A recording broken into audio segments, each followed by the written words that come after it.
Drones are expected to be a hot gift item for the holidays, but the FAA now is hoping to make a big change before then. They're going to require drones to be registered with the government. Okay, so you're probably wondering, well, how is this going to all work? How is it going to be regulated?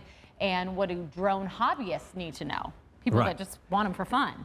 So joining us this morning is James Arrowwood with Frutkin Law Firm. Good morning, James. I see you're out and about in the elements here this morning. I assume there's probably a drone flying over you somewhere. Oh, there it is. There it is. Yeah. Right there. So there you go. So why does the FAA want to do this and register drone owners?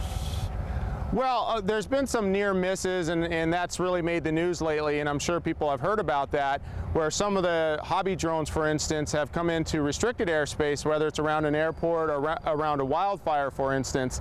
And that's caused a lot of concerns for officials. Obviously, the risks are there, and there's really not been a way to trace the operator of the drone. So the announcement yesterday hopefully will start the process to change all of that. And I think it's a rational decision, and it's one that actually I've advocated for over a year, and that is to have some sort of registration or serial number on each drone. And that's half of the way, and that's what they announced yesterday. The next thing will be to be able to connect that registration number to an actual operator, which is going to require a little bit more technical sophistication than exists today.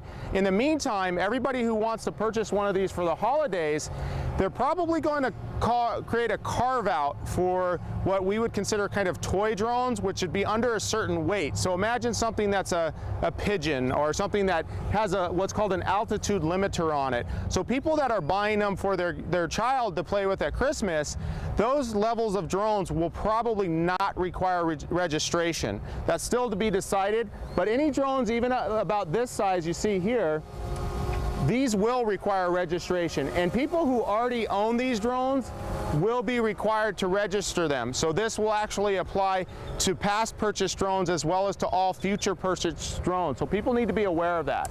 And so I would imagine then there will be penalties somehow enforced, I guess, if you're caught using it in a restricted airspace or breaking some sort of rule. Or if you don't register. Or if you don't register. Well, absolutely, and think about it like this. It's almost when the advent of cars or motorcycles came out, you know, they eventually put vehicle identification numbers on those, but there'll be a rollout period where you'll be given a warning assuming that you haven't damaged anything or hurt anything by not registering it. But after a certain amount of time, all new UAVs will require registration, probably from the point of manufacture. And hopefully they'll also have a chip that coordinates with cell towers, so you can actually locate a UAV at any space and time, what I call the Z access point. So toy drones the size of a pigeon and pigeons won't have to be registered, is that right?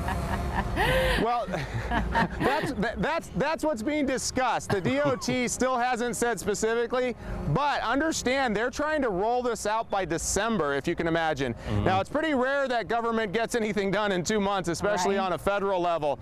So I have my questions about that. They are assembling a group of industry leaders, people in the field, and they're going to decide whether or not this is really practical in that amount of time. Okay.